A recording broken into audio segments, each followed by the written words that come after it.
Hi, welcome to my channel. I'm Noreen. Now in part 2, I'm going to be showing you another 3 poses which are fantastic for beginners, and I hope you've been practicing the first video and those poses as well. So in this one, we're going to be pretty much seated on the mat, so there's no standing positions. And the first one that we're going to get into is called Sukhasana, or it's also known as easy pose. Now, it's not called easy pose because it's meant to be easy. The idea is that you're sitting with ease.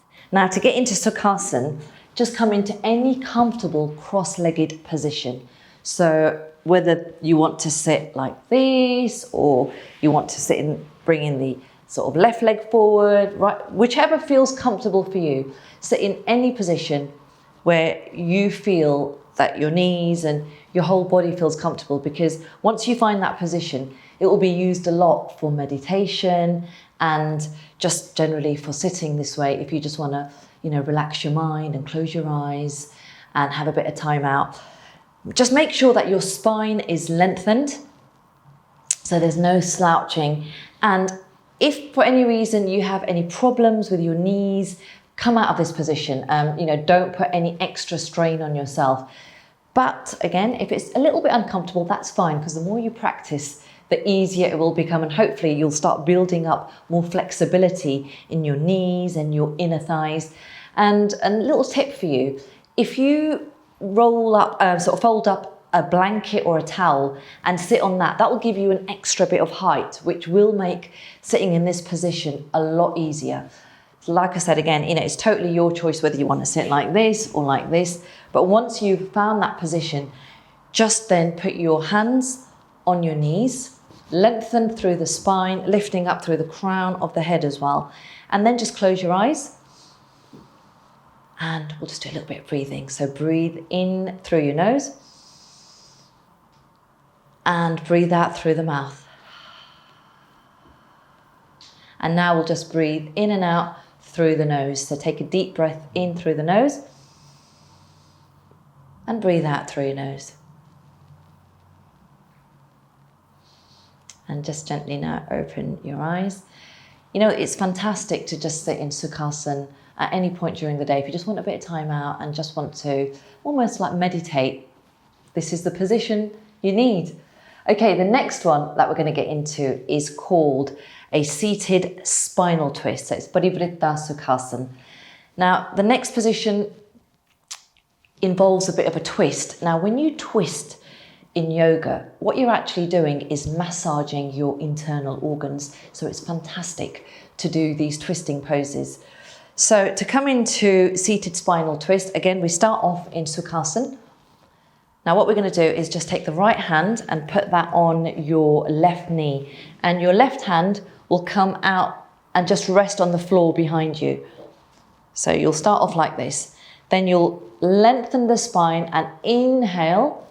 Again, just looking forward.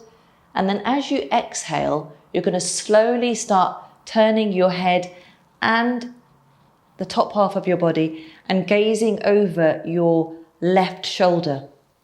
Don't push too much. Take it easy.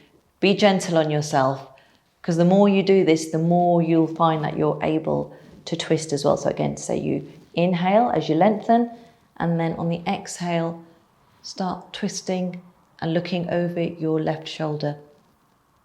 And then to come out of this, you just slowly move your head first and then bring your arms round. And let's do the same on the other side. So left hand to the right knee, right hand comes out behind you. Lengthen through your spine and the crown of the head as you inhale.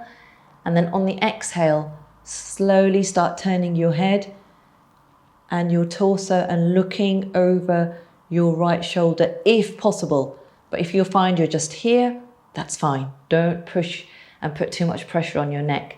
So inhale and then exhale, twisting and looking over that right shoulder. And then to come out of the position, slowly just start turning your head and then your body and coming back into the center. So like I mentioned, doing twisting poses are brilliant. This particular one massages your abdominal organs. So the more you start going into this yoga journey, the more you're going to start realizing how beneficial each pose is to you. And again, you'll see all the benefits written up on the screen as well. So the third pose that we're going to come into is called butterfly pose, Baddha Konasana. And again, like the other two poses, this is great for just stretching the inner thighs, opening up the hips, which is always a good thing. Now, to come into butterfly pose, initially you can just stretch your legs out in front of you. So as my mat is this way, so just come in to this position, which is actually called Dandasana. We'll learn more about this a bit later on. So start off with your legs stretched out in front of you, but I will turn again just so I'm facing you.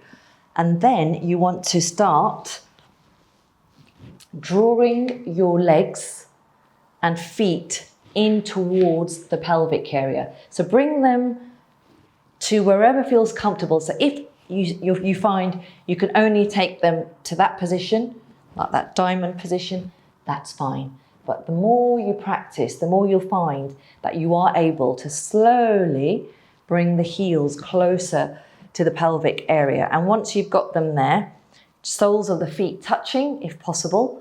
And I just like to hold on to my big toes. And then just make sure that you're lengthened through the spine as well, so you're not slouching, and lift up through the crown of the head as well. And I like to just move my thighs up and down, hence why it's called the butterfly pose. But honestly, this is so, so good for opening up the hips, because if you find your hips are really tight, practice this. And I mean, people who are really flexible, their knees and thighs will come all the way down to the mat. But initially, if you're here, that's fine. Just practice. And as long as you're keeping your spine lengthened, that's the main thing. But the more you do it, the closer your feet will draw in to the body. And again, holding onto the toes and just lengthening the spine. I love this pose. It just gives a nice stretch to this whole area. Okay, so that's our 3 poses done. Let's slowly, just with the hands, bring the knees up and come and sit in Sukhasana again, which was the first pose. So let me know how you got on with these 3 poses in the comments section. I hope you're enjoying this yoga journey, and you know what, see me as your practice buddy. So whenever you fancy doing a bit of yoga, and if you can't find someone to do it with, it's fine, you've got me. Just stick the video on and try and practice as much as you can. Thanks for watching, and I'll see you in the next video.